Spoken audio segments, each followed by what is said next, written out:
Bonjour à tous et bienvenue dans votre journal des produits de bourse de l'Upstat du mercredi 3 avril.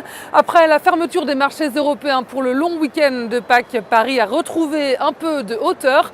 Le CAC 40 termine sur une hausse d'1,98% à plus de 3800 points.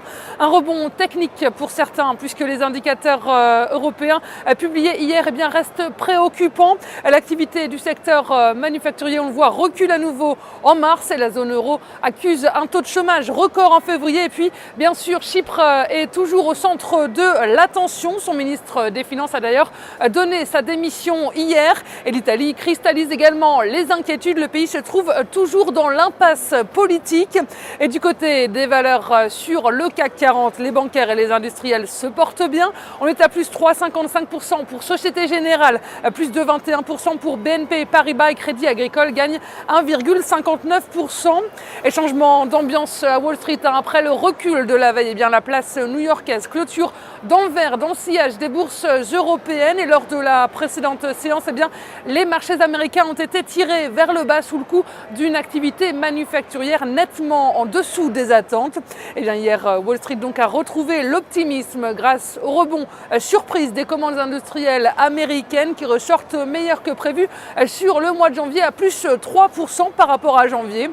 Autre bonne nouvelle, le marché de l'automobile américain a le vent en poupe. La place new-yorkaise a salué les bons chiffres de vente de voitures. Le numéro 1, General Motors, son concurrent Ford et Chrysler enregistrent des ventes records sur le mois de mars, du jamais vu depuis 6 ans.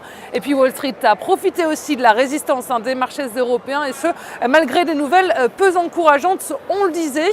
Et le grand rendez-vous de la semaine pour les opérateurs américains, ça reste les chiffres de l'emploi. On connaîtra le nouveau taux de chômage des États-Unis ce vendredi.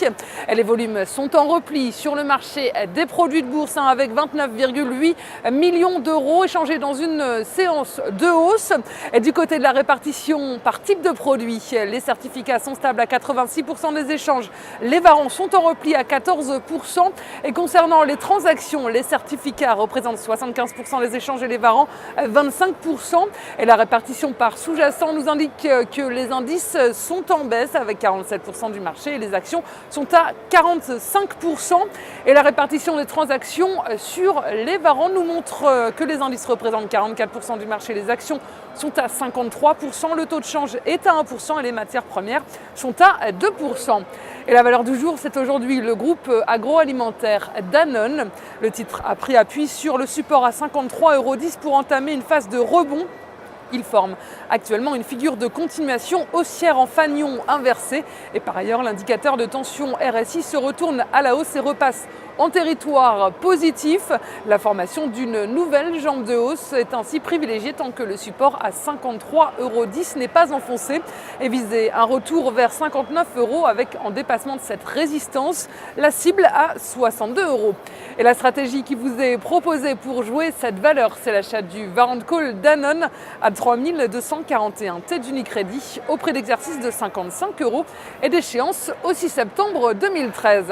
Voilà, c'est tout pour aujourd'hui. Passez une très bonne journée et on se retrouve demain.